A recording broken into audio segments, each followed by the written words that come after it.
So since napag-usapan natin kahapon ng isang halimaw, so tama yung info na na-receive ko kahapon at shinare ko sa inyo kaagad na si Tamba at si Ma'am Shi ay meron na talagang rift. May away na. Okay? Screenshot ko to tapos i-share ko. Sige. Bear with me. Nagkakagulo na yung dalawa kasi hindi na nga madisiplina ni Ma'am Shi. Again po review tayo ng ating lesson yesterday. Pinayuhan na si Ma'am Shi na tigilan na ang mag-ama. Yun, di ba? Yung topic natin kahapon.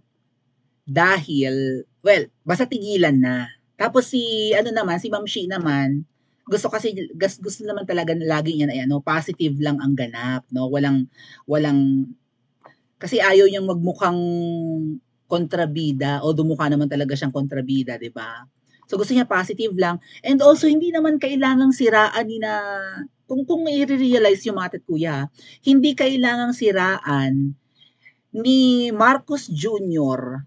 at saka ni Liza Marcos ang mag-ama. After all, sila na yung nasa power. Kayang-kaya nilang pitikin si VP Sara kung gusto nila. Pakisamahan lang nila ng maganda, baka matapos pa nila yung term nila eh. Hindi naman si VP Sara para ahasin ang presidency kay Marcos Jr. Tama ba? Si VP Sara magtatrabaho na lang kahit na nag-resign na sa DepEd, nag-resign sa ibang position sa government, nag-stay na lang sa 'di ba as vice president. Ang vice president naman reserba lang eh. Kung ano mangyari kay Marcos Jr., tumabingi ang panga, 'di ba? Ma-overdose sa aspirin and paracetamol, whatever. 'Di ba? Yun lang yun. Hindi makaka-damage actually kay Marcos Jr. si VP Sara. Pero ang dami nilang kawalang-hiang ginawa. Despite that, 'di ba? Dead mo lang, gusto lang ni VP Sara magtrabaho. Nananahimik naman ang dating presidente. Kaso mo kinakanti ngayon ni Martin eh. Ayaw tumigil ni Martin. Yung vlog ni Miss Maharlika, nakarating yan sa akin, ha? Isa rin ako sa nabigyan ng info niyan. I'm gonna open it. Hold on. Na-share ko to sa GC. Isi-share ko. Sige, pakita ko sa inyo ha. Magbaback read ako. Sige, hold on a sec. Okay, got it. Found it. Eto. Okay.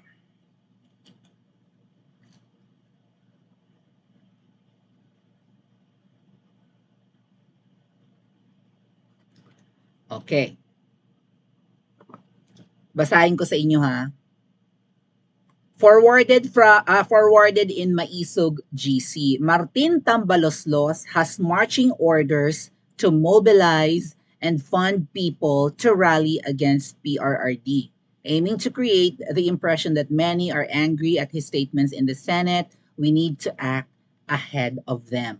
So may balak, may utos pala, may marching orders pala si Tambaloslos. Pakiano to Tambaloslos? Paki-dispute nito kung hindi totoo. Finorward sa Maisog GC, nakarating sa GC namin at kung kani-kaninong GC, meron ka daw utos na mag-ipon ng tao at gumastos, mag-gather ng mga tao, magbayad ng mga tao para mag-rally, magtipon-tipon, malaed sa people power laban kay PRRD. Let's say makalikom si Martin Romualdez ng 10,000, 20,000 katao, marami yan. Pagpalagay mo 500 per head ang bayad. Magtitipon-tipon ang mga tao and then parang people power ang dating. Right? Halimbawa, pagkatapos nitong undas, magkakaroon ng congressional hearing. Right? Sa lower house, sa Batasang Pambansa ba yan? So magtitipon-tipon ang mga tao, halimbawa maybe in Mendiola or maybe sa labas ng Batasang Pambansa, kung nasaan man ang House of Representatives, magtitipon-tipon ang libu-libong tao dahil gagastusan di umano ni Tamba para palabasin na ang taong bayan na galit sa mga sinabi ni Pangulong Duterte. Umamin kasi na may mga pinatay, may pinapatay, siya ang dapat makulong, ganon sa mga nangyari noon sa war on drugs. Palalabasin nila na merong people power laban kay PRRD. Gagastusan. Isipin niyo kung gaano kagalante si Martin Romualdez sa pamimigay ng ayuda. Sa pagpapaimprenta ng mga sako ng bigas, plastic ng bigas at kung ano-ano pang mga relief goods, lalagyan ng mga relief goods, kung todo gastos, di ba? Hawak nila. The power of the purse is in Congress.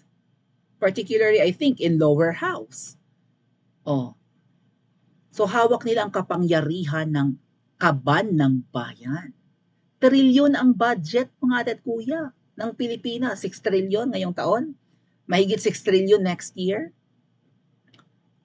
Gaano kalaki ang trilyon? Bumawas lang sila ng 1 bilyon, gaano karaming tao ang magagather nila? So kung napapanahon na ang totoong people power laban sa bangag administration at saka sa kanyang pinsan na yawa, kakayanin ba nating mga ordinaryong tao kapag nagtipon-tipon tayo para sipain na ang mga demonyong ito sa pamahalaan? They can afford. Hawak nila ang pera ng taong bayan, gigisahin tayo sa sarili nating mantika. Afford nila. Tingnan nyo kung gaano gagalante yan. Oh. Yung mga flood control projects na drawing, kung magkaroon man ng budget for flood control ang isang mayor, ang isang congressman, ang isang gobernador sa kanilang, 'di ba, nasasakupan, puro substandards, madaling magiba. May nakita kong video kanina, durog, para bagang walang semento, yung riprap ba ang tawag doon? Yung harang sa ilog or sa ilat or whatever. Durog, ang bilis gumuho. Walang baha, gumuho. So, bibigyan kayo ng project, tapos ang gagawin nyo sa project ay titipirin nyo, kung budgetan kayo halimbawa ng, say, 50 billion for your flood control, halimbawa ikaw ay mayor, gaano kalaki ang kinupit mo doon. Tapos ang kukunin mo pang magsusupply ng materials ay ang iyong construction company, sarili mong construction company. Abay, linti, kumita na nga ang iyong construction firm, 'di ba, na magsusupply ng buhangin, ng semento, ng kabilya o bakal at kung ano-ano pang raw materials para sa flood control. Kumita ka pa sa pangungupit, ang dali pang madurog. So taon-taon nadudurog, nasisira, or hindi tumatagal ng dekada ang mga flood control, kaya taon-taon ang laki-laki ng budget. Sa ganyang bagay, parang 'di ba? Ang daling, kumbaga, parang ang daling mahawakan ni Tamba ang mga buhaya niyang nasasakupan na 310 ba yan? 320, may more or less than 320 na mga buhaya, mga representatives. Oh. Hawak nila ang kaban, wala tayong nakikitang projects, mga ate at kuya. Even yung flood control nga parang drawing dahil grabe pa rin ang baha. Ang trilyon-trilyon nating budget mukhang sa bulsa napupunta, kaya ang gaganda ng mga relos, mga damit, mga alahas, mga sasakyan ng mga kongresista. Ganyan kagalante ngayon si Tamba sa kanyang nasasakupan. Mukhang ganyan kagalante. Oh. Alalahanin nyo, nag-donate pa yan sa Harvard. Kaninong pera yun? Galing ba sa bulsa nyo yun? Narinig yun? Nag-donate sa Harvard? Tapos itong Okada issue na nabanggit si Tamba sa Japan, nabanggit si Tamba sa US, Chancery Court in Delaware, na tumanggap ng heavy luggage di umano. Ibig sabihin, hindi lang pera ng taong bayan ang nakakamkam ni Tamba. Pati itong mga suhol ng mga private companies in the Philippines and corporations, katulad ng Okada di umano, tumanggap si Tamba ng thank you Ate Susan, tumanggap ng heavy luggage. Ano ang laman ng heavy luggage?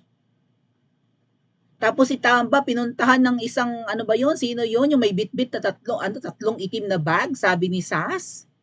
Parang ang daing pera. Tapos kung si Tamba ay magagather ng tao, gaano kalaking crowd ang kaya niyang i-gather?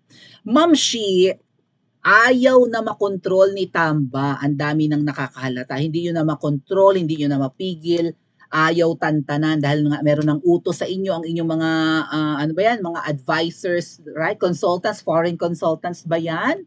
Oo, may advice sa inyo na tantanan nyo na ang mga Duterte. Dahil kapag hindi nyo tinantanan ang mag-ama, baka magalit ang taong bayan, mag-people power. Baka hindi kayo abuti ng Pasko at Bagong Taon dyan sa palasyo ng mga ahas.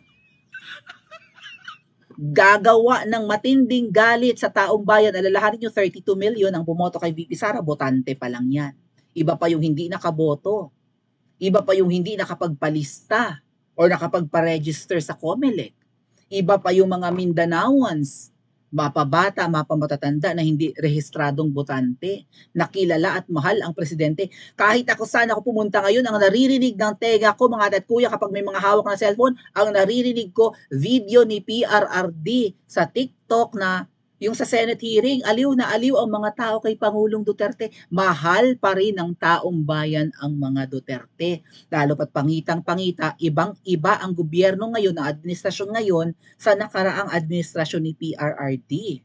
Gusto ng taong bayan ang katahimikan, ang law and order, ang peace and order nung si PRRD ang nakaupo. Tapos ngayon, tigas ng pagtanggi ang kapulisan na ay hindi totoo yung sinasabi ni Duterte na bumalik na ang krimen, ang lala ng krimen ngayong panahon.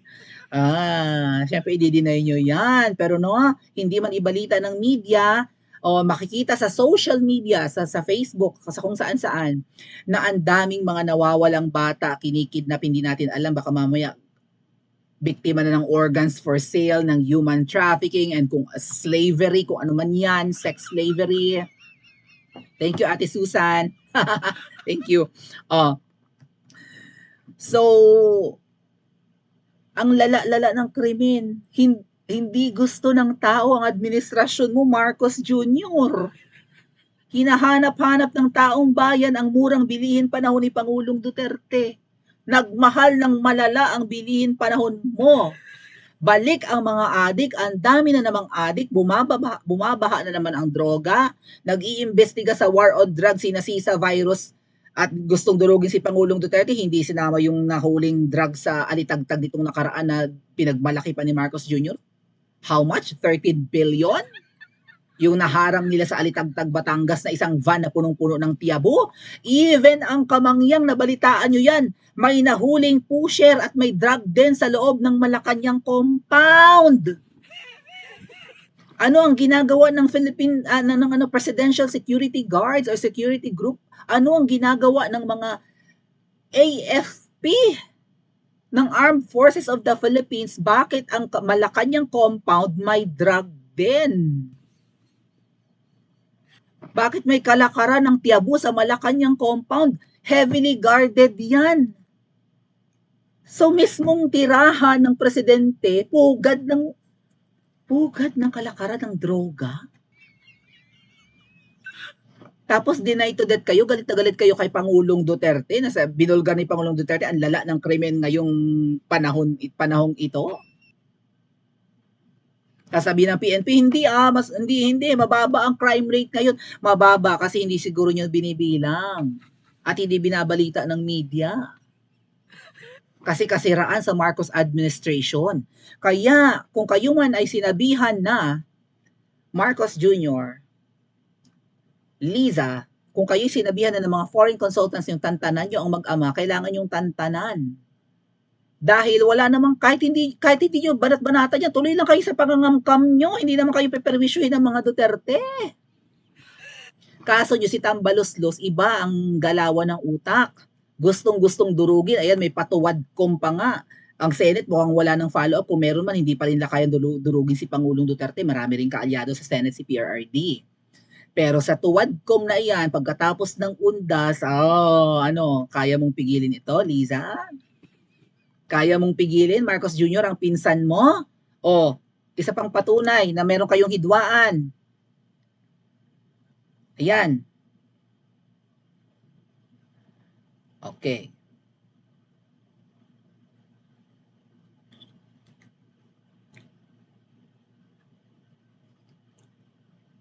Posted by SAS, the Liza Marcos Martin Romualdez showdown is the one I am waiting for.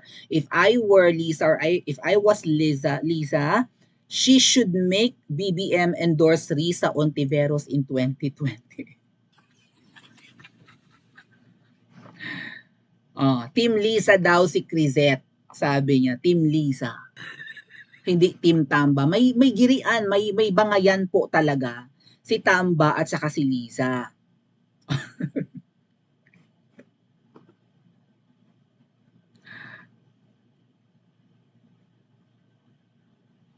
So, in-hashtag na pala to ni Nasas. Guys, Team Lisa tayo dito ha. Yes, Madam, Lisa tayo. Team Lisa kami. Sana kayo rin. Sa labanan, sa banggaan ni Liza Marcos at saka ni Tam Baluslos, kay Lisa daw, nagbibiro, actually wala tayong dapat, wala tayong dapat panigan sa dalawang nagbabangga ang mga, alam nyo na, mga peste sa buhay natin. May girian si Tamba at saka si Lisa. Marami nang nakalata. Una lang ako nagsalita kahapon. Di ba napatunayan ng yung mga sinabi sa akin ng puting tupa. Hindi na nila kayang kontrolin si Tamba.